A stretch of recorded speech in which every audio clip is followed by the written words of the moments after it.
په دې غرنۍ قبایلي سیمه کې 2000 خلک اوس هم د ملګرو ملتونو لخوا جوړ شوي کمپ کې شپې ورځې تیروي. دا د مومندو ایجنسي ده چې د لرېوالي له امله بېکوره شویو ته په ګرانه مرسته رسېدلی شي.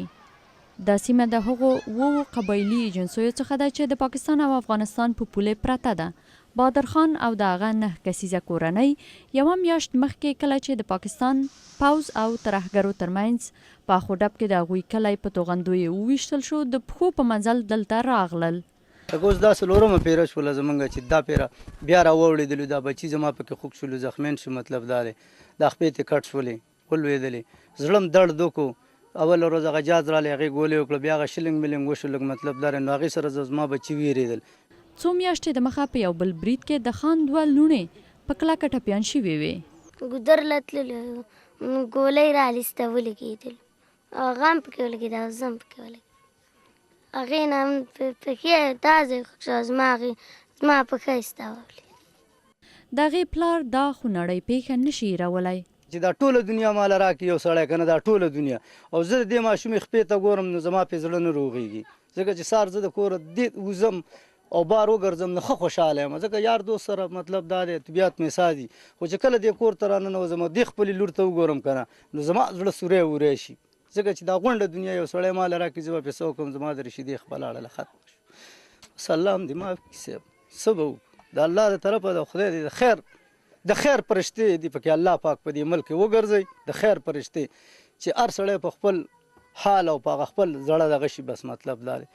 دا په جنګ ځپلي مومند ایجنسي کې د نقي کمپ دی چې د خونړۍ جګړې د زیاتوالو له امله د انور په شان تنکي ځوانان او ماشومان هم د ځان د خوندي ساتلو دپاره پکې پناه اخیستو ته اړ شوي دي.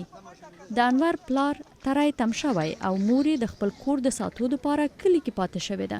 زمونږ کلي دلته وه، دا وړ راسره راغلي دلته یخني هم ده، څه شی شته مې دی، اوس تکلیف دی موږ. بس موږ ته دا پکار دی چې بس موږ زر ته زر خپل کلي ته لاړو، هلته بس حالات ورو ورو ډېر خراب دي. بمبارۍ نه ورسوي دي، پلار یې نیولی دی، اوس دا واړه دي، دا دلته زما سړي زه په دې باندې خیر چې خاص نه شم کولی. دا ماشومان د تعلیم ضرورت مند دی، هر ضرورت دی، دا اوس موږ خپل کلي ته واپس تلل غواړو. منجو جانه د خپل یتیمو مسیانو سره دلته راغلی. هغه وایي په یخني کې د ماشومانو ګرم ساتل ډېر ګران کار دی. د تېښتې په وارخطایۍ کې رشیدې خپل د لاس لرګی کور کې ایر کړی. د ملګرو ملتو د کډوالو برخه هڅه کوي چې د کډوالو دردونه او کړاوونه د بنسټیزو مرستو لکه پاکې اوبه، خواړه او نورو اسانتیاوې له لارې کمه کړي. په وروستیو عملیاتو کې څه د پاسه 15,000 کورنۍ دې کمپ ته پناه واخیستله چې په رښتیا بشري او ټولنیزو خدمتونو ته سخته اړتیا لري. موږ تر اوسه په سیمه کې 14 د پولیو مثبتې پیښې لیدلې دي. هغه ماشومان چې د اوږدې مودې راهیسې د جګړې له امله کړېدلي اوس یوه نوې نړۍ کې پل ایښی. د دې ماشومانو ډېری د ګولیو د غږ پرته ژوند نه دی لیدلی. 9 کلنه نغمه هیڅکله ښوونځي ته نه ده تللې. اوس هغه په دې هیله لیک او لوست زده کوي چې یوه ورځ خپل احساس څرګند کړي او خپله قیصه د نورو سره شریکه کړي. برېښنا عمر خیله، د امریکا غږ آشنا تلویزیون، واشنګټن.